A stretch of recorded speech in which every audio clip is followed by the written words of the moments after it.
Reddit, a place for socializing and communication. But in the dark corners of the site, you'll find some dark, terrifying, and gruesome stories. And on today's episode, we're gonna have a deep dive into some of these stories.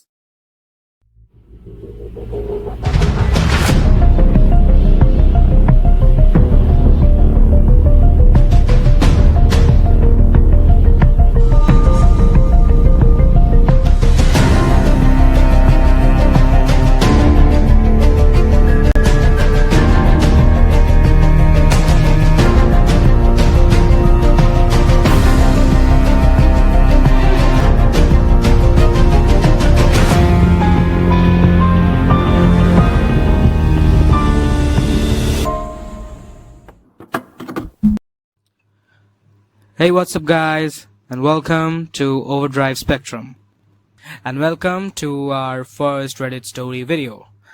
And this video is sponsored by no one. Yeah, no one. You know why? Because this is our first video. And yeah, this video is gonna have 3 Reddit stories. All of them are gruesome, terrifying, and dark. I hope you like the stories, and without further ado, let's get into our first Reddit story. Here is your emergency. It all happened so fast. One moment, you're at your daughter's bedside, reading her favorite book. Next, you're watching hundreds of people jump from high rises, their bodies like rigid flesh missiles bombarding the concrete. That's what happened to my husband. We both got the call while I was putting Gemma to sleep. He picked up. I didn't. Craig speaking were his last words. Seconds later, he threw himself out of the window. Gemma later confessed she had heard the voice on the other end. She's got good ears, my Gemma. Comes with being born blind. I was too shocked to feel anything. Just stood there staring at Craig's body, silhouetted in crimson. Then more started dropping, one by one, diving into the pavement below. I knew then the world had gone mad. As a mother, you rely on your instincts, and mine told me to go and get the fuck out of here. I didn't know where to go. I just knew I had to move. The streets were in mayhem, bodies everywhere, not just jumpers, people on fire, people slitting their wrists, car plowing into storefronts. I saw a man on his knees, smashing his skull against the pavement as if trying to wake himself up. I somehow got into a cab. The driver slumped over, his brains splattered across the seat. I shoved him out. Getting out of the city took hours. Before that day, I had never seen a dead person. Now, I have seen thousands. By then, I knew where we were going. My dad's cabin, away from people. I stopped after a while to try to reach my parents. 55 missed calls, all from an unknown number, and they just kept coming. "Don't answer, Mama," Gemma said. That's when she told me about the voice on the other end. It wasn't normal, she said. It had no tone. "What did it say?" I asked. "Here is your emergency," and then it told Daddy to jump. I threw my phone away, turned on the radio. Death, suicide, terrorists, MK Ultra, Russians, God. Don't answer the phone. Don't open letters. Stay away from all means of direct communication. Something controls it all. I listened to the radio host kill herself, then silence.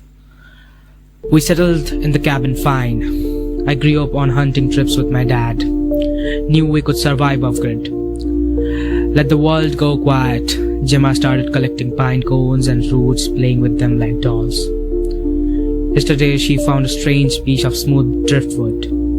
Not something you see often in the mountains.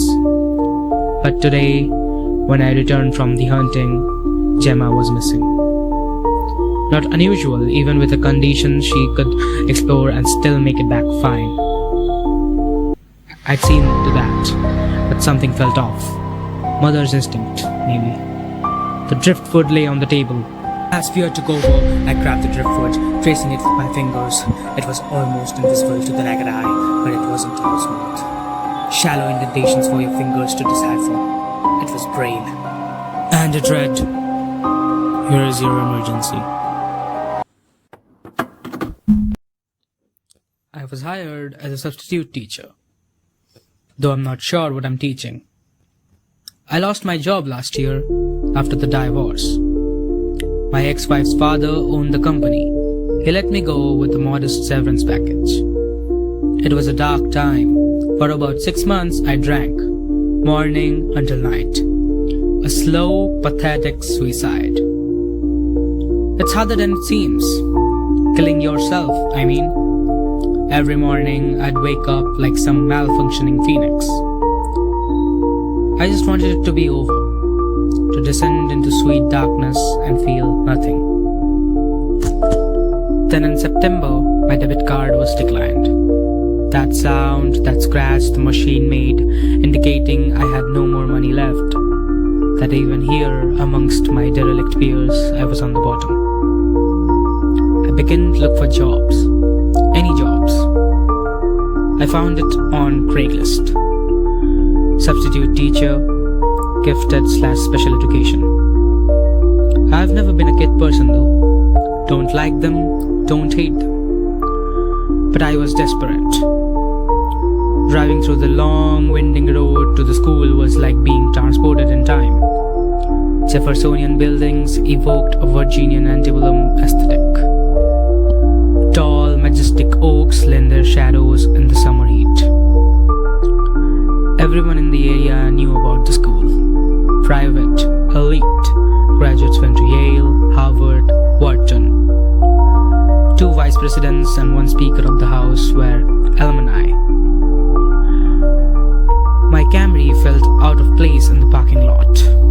But like I said, I was desperate.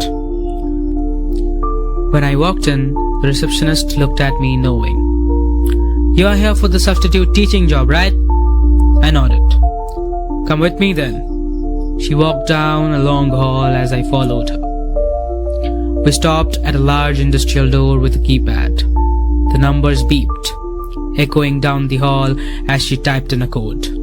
An airlock whooshed as the door opened and steps down into an underground area.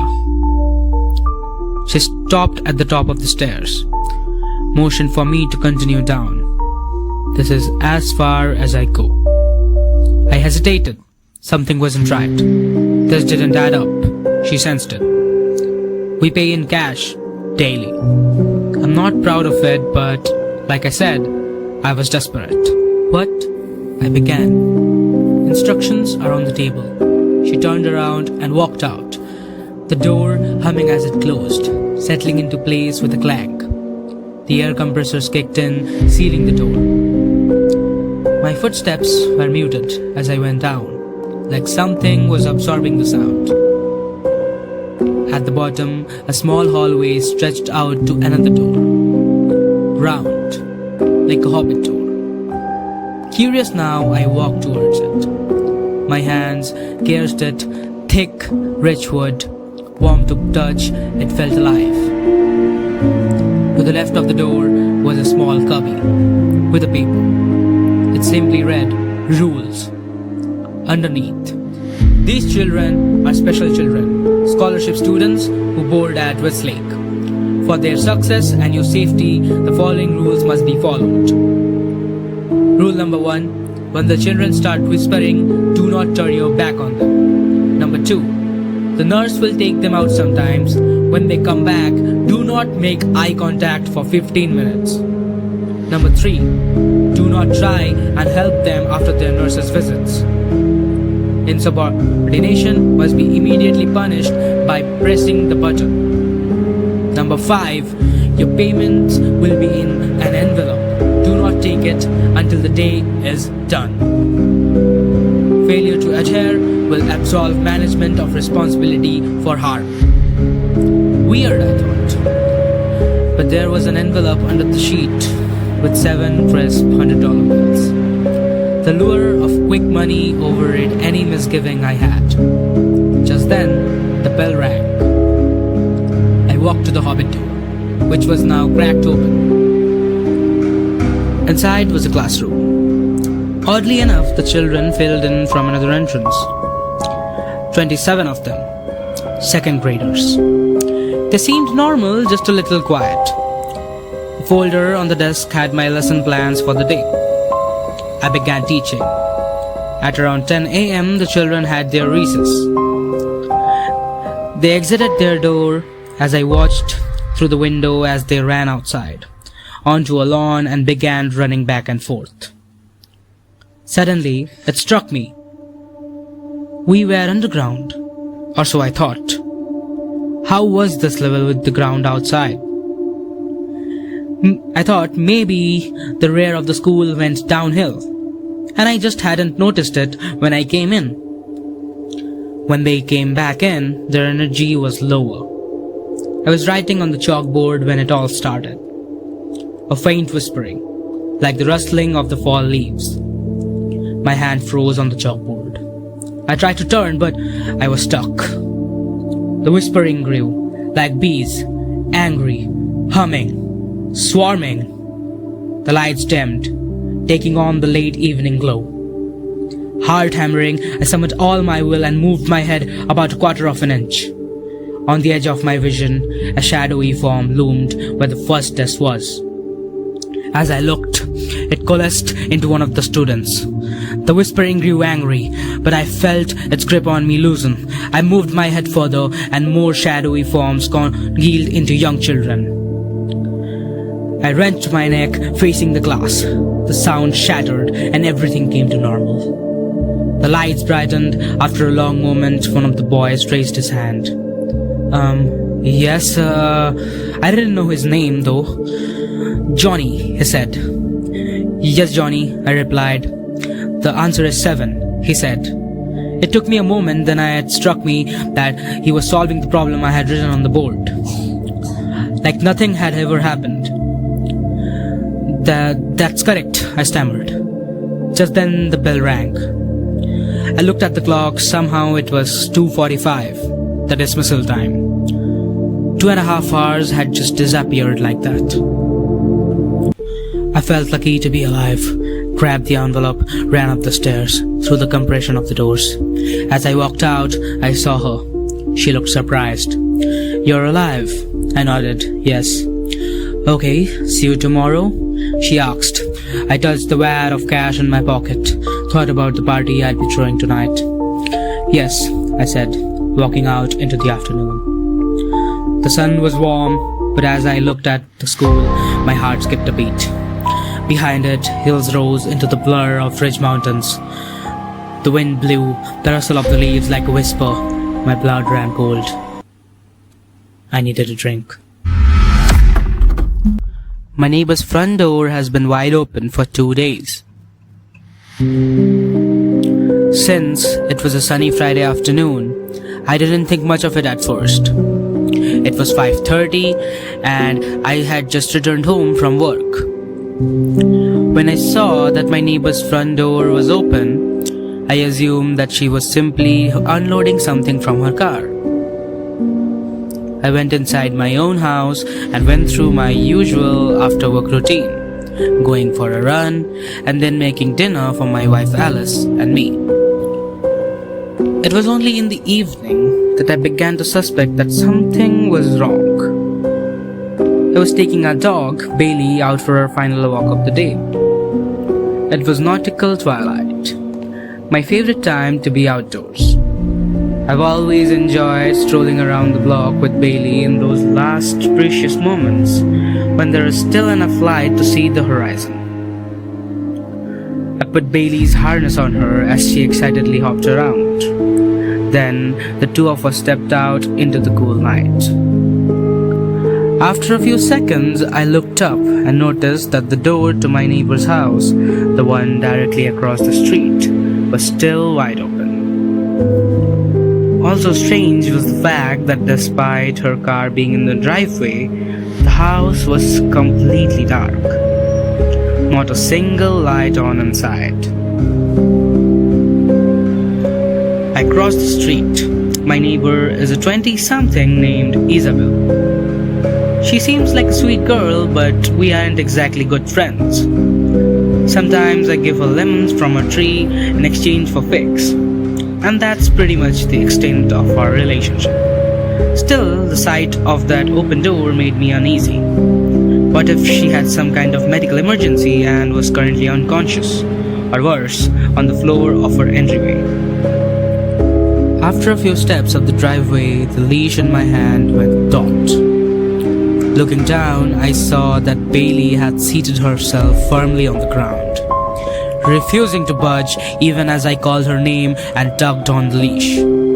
Her ears were prickled up, her eyes fixed on the house like she was waiting for something. Though she wasn't growling, I was unnerved by her alert posture and her refusal to walk any closer to the door. I let my voice close the distance between us and my neighbor's threshold. "Isabel, it's Brian from across the street. Can you hear me?" For a moment, there was only silence. Then, just as I was about to drop Bailey's leash and walk up the steps into the house, there came a voice from the dark. "Hey, Brian," she said, before coughing once and then clearing her throat. "Sorry, I'm in the middle of dinner here. What's up?" I breathed a sigh of relief. "Hey, sorry, I just saw that your front door was open. Wanted to make sure you knew." Strangely, there came another long pause. I knew she was inside the house now, and close enough to the door to hold a conversation with me. So, what was the delay? "Isabel? Oh, you're so sweet to check in. Yes, I know it's open. It's just been so hot today that I wanted to let the breeze in. I'll close it soon." "Of course. Have a good night then." "You too." With that, I tugged Bailey back down the driveway and the two of us completed our walk. I returned home, happy that my neighbor was alright, and went to sleep. Saturday was a much needed lazy day. I woke up at 10, ate the breakfast that Alice made, then spent some time in the backyard with her and Bailey. It was an overcast day, and by 3 p.m. or so, a light rainfall forced us back inside. Alice took a call from a sister who lives at the edge of our neighborhood, while I went to the living room to throw on some television. Except before I could get comfortable, I looked out the front window and was surprised to see that Isabel's front door was open again. Open again? I wondered. Or was it never shut? I got up close to the window and studied the house across the street. The rain was coming down harder by then, and the thick grey clouds overhead made it seem like nighttime. Despite this, there wasn't a single light on inside of Isabel's house. It was so dark inside that the entrance of her house seemed less like a door and more like a black painted rectangle on the exterior wall. I turned to look at Bailey, who was laying on a nearby couch, and saw that she was also looking out the window. Ears pressed against her head, she glanced at me briefly, then refocused her attention outside. I couldn't tell if she was simply people watching, or if somehow she too could sense something was wrong. Just then, Alice walked into the living room. She was no longer on the phone, and she greeted me with a strange, almost nervous smile. "That was an odd conversation," she said, taking a seat next to Bailey. "Everything all right?" I asked. "I don't know, Clara saw a woman peeking into her house a few nights ago." "What? Creepy, right? And she's not the only one. Apparently there have been a few reports on her side of the town. Other people experiencing the same thing. Nothing stolen, no one got hurt, at least that Clara knows of. But it's still pretty weird. Let's make sure we lock up extra well tonight, yeah?" My thoughts drifted to my neighbor. I asked my wife what this woman looked like. Like I said, Isabel and I weren't close friends, but I knew she had recently gone through a breakup, and a very bad one, with a long-term boyfriend. It was far-fetched to assume a connection between Isabel and the mystery woman. But who knew? Heartbreak makes people do crazy things. Maybe there was a link between these two. Alice hesitated for a moment. Well, she eventually said, "You know, Clara, she's got a real superstitious way about her. She's always telling stories." "What does that mean?" "It means you gotta take this with a grain of salt." When Alice relayed Clara's description of the woman, I felt a chill run down my spine. Clara said that the woman was tall and gaunt, enough so that she originally mistook her for a man. She said that her skin looked too tight across her face and that her eyes looked unnaturally deep set, as though they were too far back in her skull. Apparently, when she saw that Clara had spotted her, she had given Clara a big smile before retreating into the night. And apparently, when she smiled, she had too many teeth. I was silent for a moment, unsure what to make of Clara's morbid sighting. I asked, "Love, was Isabel's front door open this morning?" She considered my question as she pet Bailey. "I think it was. If nothing else, I figured I should at least tell Isabel to be careful." I put on my raincoat and headed outside, carefully making my way down the wet driveway. Once I made it to the sidewalk, I heard frantic barking coming from behind me. Turning around, I saw Bailey in the window, her paws resting on the sill, her growls and whimpers rising over the heavy rain. My wife appeared next to her a few seconds later. She attempted unsuccessfully to comfort Bailey, giving me a questionable look as she did so. I gave her a shrug in return, then crossed the street. I stopped at the bottom of Isabel's porch steps and listened. Like before, I could hear someone inside, though I couldn't tell exactly what was going on. I heard a deep, wet dripping sound, like something was being torn. Also, like before, I couldn't see a thing inside the house. A voice called out from the dark interior. "Brian?" "Hello again," I said, only wondering in retrospect how she could have known it was me. "Sorry to bother you again, but I wanted to tell you something. Would you mind coming out for a minute?" "Brian," she repeated, tone almost reprimanding. "This isn't a good time. You always seem to catch me in the middle of a meal." "It won't take long," I tried persuading. When she didn't respond, I climbed up a few steps.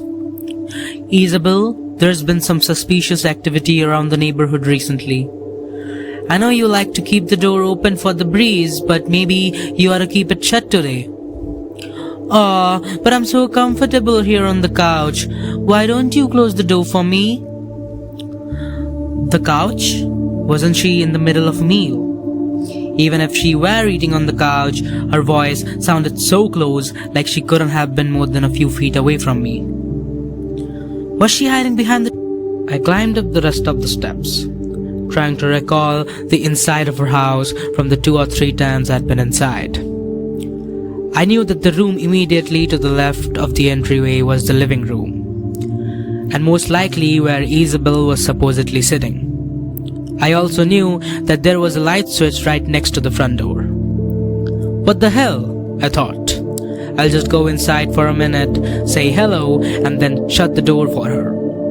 It will give me some peace of mind to actually see her instead of just hearing her voice.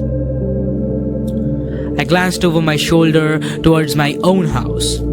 Bailey was still barking her head off, which was unnerving, but the sight of Alice keeping an eye on me gave me a peace of mind. It was just a house, I told myself. Just a normal house with my own neighbor inside of it.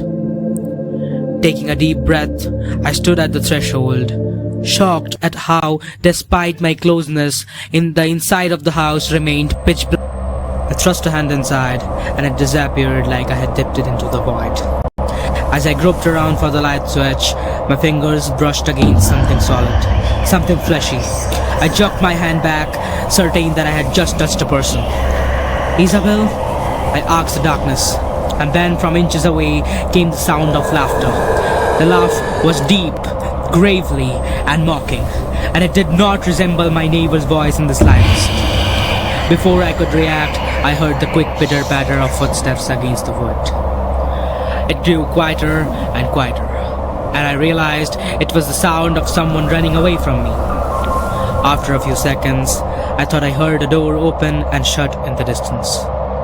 The back door, perhaps? Again, I stuck my arm inside, and this time I was able to find the light switch. I turned on the light switch, and I was relieved when the interior of the house revealed itself to me. A normal entryway with a normal coat rack and a normal shoe rack. No eerie intruders in sight. However, the relief was short-lived, because when I stepped inside the house, I turned to the left, walked into the living room, and was greeted by the sight of my neighbor, or at least what was left of her. She was played out atop a couch, her head lolled off the side, her empty eye sockets and toothless, wide-open mouth looked like 3 holes had been dug into her face. Her face itself was red, not as I initially thought because it was covered in blood, but because it was missing its skin. She had been flayed, not only her face, but her arm and the top part of her torso. It looked like someone had been methodically working their way down her body until I had interrupted them. Paralyzed by fear and confusion, I stood in the place and I waited to wake up from a nightmare. I waited for Isabel to walk in from an adjoining room and tell me that I was looking at a Halloween prop. I waited for a dangerously long time, and then I staggered into the rain. When I returned home, I immediately called the police, though I had trouble putting in word what I had seen. They arrived quickly, took my and Alice's statement, and then went across the street to investigate. It's been days now. They haven't told me anything despite my repeated calls to the station. I can't get answers, can't sleep, can't eat. I just keep replaying the discovery over and over in my mind's eye. The voice, the feeling of brushing against a body in the dark, and of course, the sight of that poor girl's mangled corpse. I have too many questions to count, but 3 rise above the rest. Who the hell was I talking to? How did they sound so perfectly like my neighbor? And why is that every night since I found the body, Bailey hasn't stopped sitting by the front door and growling? That was all for the stories. I'm Overdrive, and you just experienced the Overdrive Spectrum. I hope you like the threads. I'll be coming up with more in the future. Let them be the chills, thrills, and excitements of your daily flow. Now, if you want to join the tribe, subscribe to the channel. And make sure you press the bell icon so that you'll be ready for your next ride. Until then, Overdrive signing out.